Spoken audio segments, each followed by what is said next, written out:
What's up guys, it's Mizuna and welcome back to another Minecraft video. Today I'm going to be showcasing my Endergenic generator design. This is the design that I'm currently using in my Let's Play series, and I've gotten a lot of requests for this tutorial. So let's jump right in.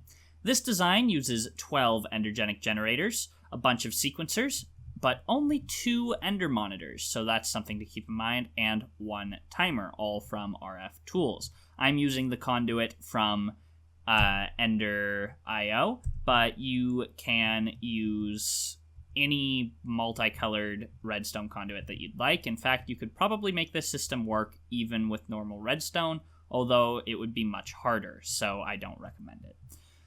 This system works at maximum efficiency, generating 47,000 RF per tick on average and more than 2 million RF per Ender Pearl. It works in 2 stages. The first being the firing sequence, which is responsible for getting the pearl from the pearl injector into this Endergenic generator behind it and around 3/4 of this ring. The second being the running sequence, which is responsible for the continuous motion of the Ender Pearl once it's already in the system. So, let's take a look at the firing sequence to begin. It starts here at this timer. This timer is set to 35 ticks. This is the lowest delay that I could make work. You could set this higher. It wouldn't matter. Setting it too much lower and you run the risk of breaking a pearl and losing some efficiency. So keep that in mind. 35 ticks is the setting that worked for me. I like to start building this from the pearl injector because that makes the most sense to me. You could really realistically build this from anywhere, but this is what works for me, so that's what I'll be showing you today. And all of these Endergenic generators are linked clockwise, so this one to this to this, this to this, and so on all the way around the ring. So this sequencer here is hooked up to that timer over there, as are all of them in this ring around the generators. It's set to the 18th tick. So this tells this pearl injector to give this Endergenic generator a pearl and then fire it on the 18th tick. This sequencer here is set to the 8th tick, so this generator is told to charge on the 8th tick after that timer pulses, meaning that even on the first rotation, it receives a pearl on the 10th charging tick, generating the maximum amount of energy.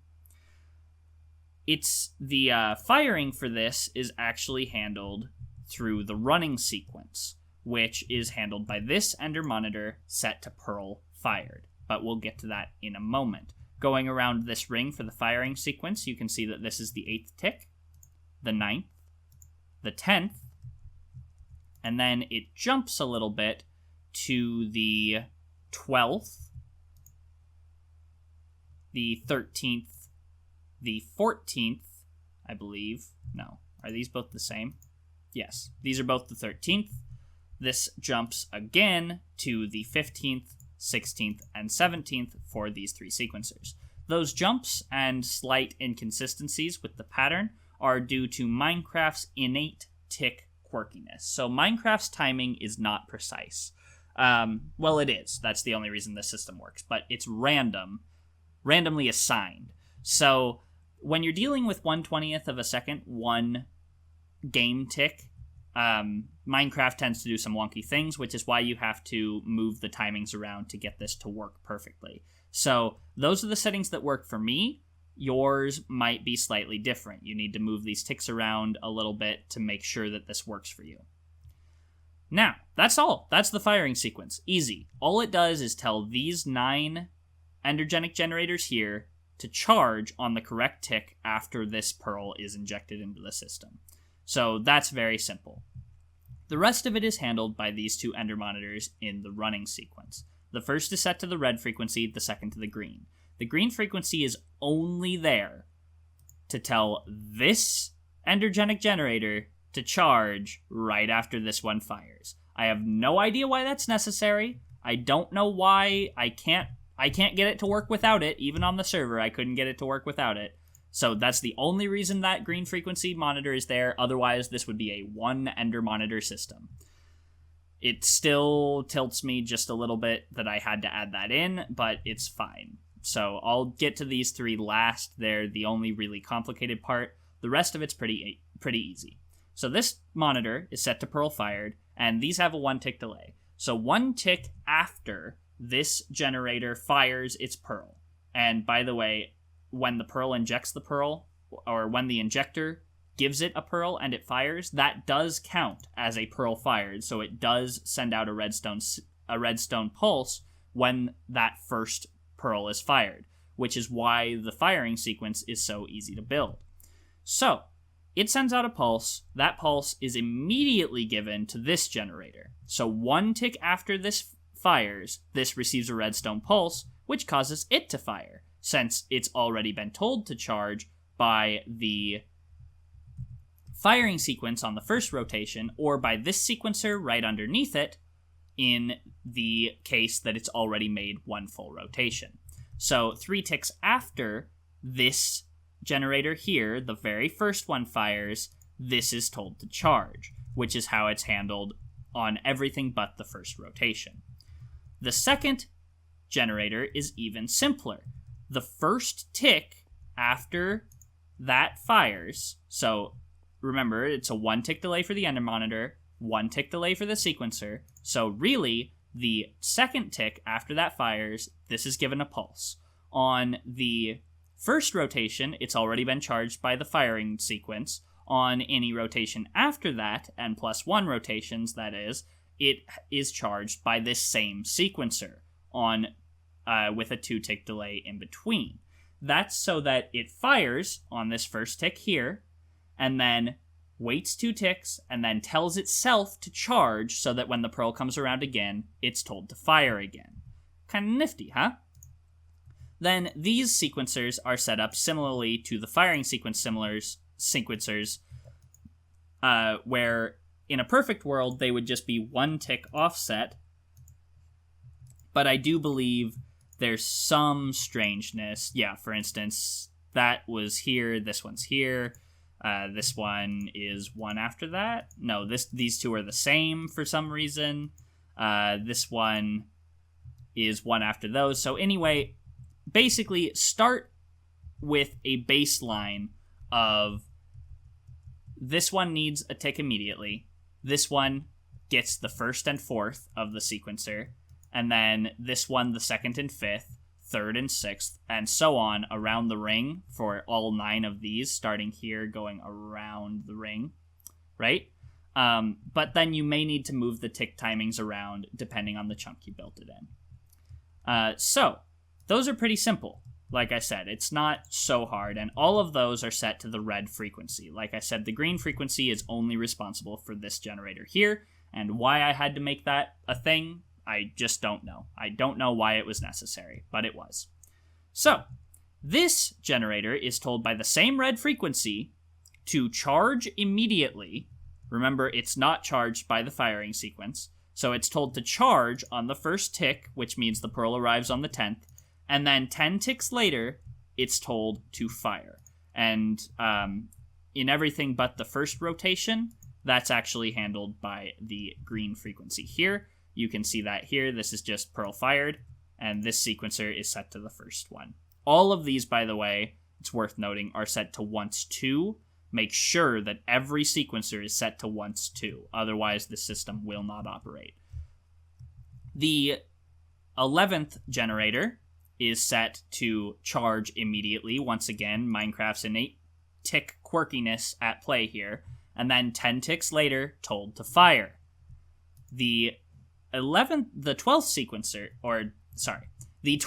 sequencer, yes, but also the 12th generator, is told to charge on the second tick of the sequencer. So it receives its own signal, this is the red frequency, when it fires a Pearl.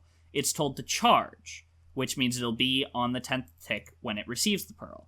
It's then told to fire here, and then, just in case something breaks, it's told to charge again. I had to do this here. I don't remember if I had to do it on the server, but it's a little bit wonky. Because it's on once 2, I don't think this actually matters, because this tells it to fire. This tick should not matter. But I found that it's a little bit inconsistent if I don't have that there, so I'll just leave it in for now so that you guys can see it. That's it. That's the entire system. Like I said, very simple. Well, not very simple, but as simple a system as I could come up with, or as anyone on the internet up to this point has come up with the full 47,000 RF per tick that these systems are capable of generating.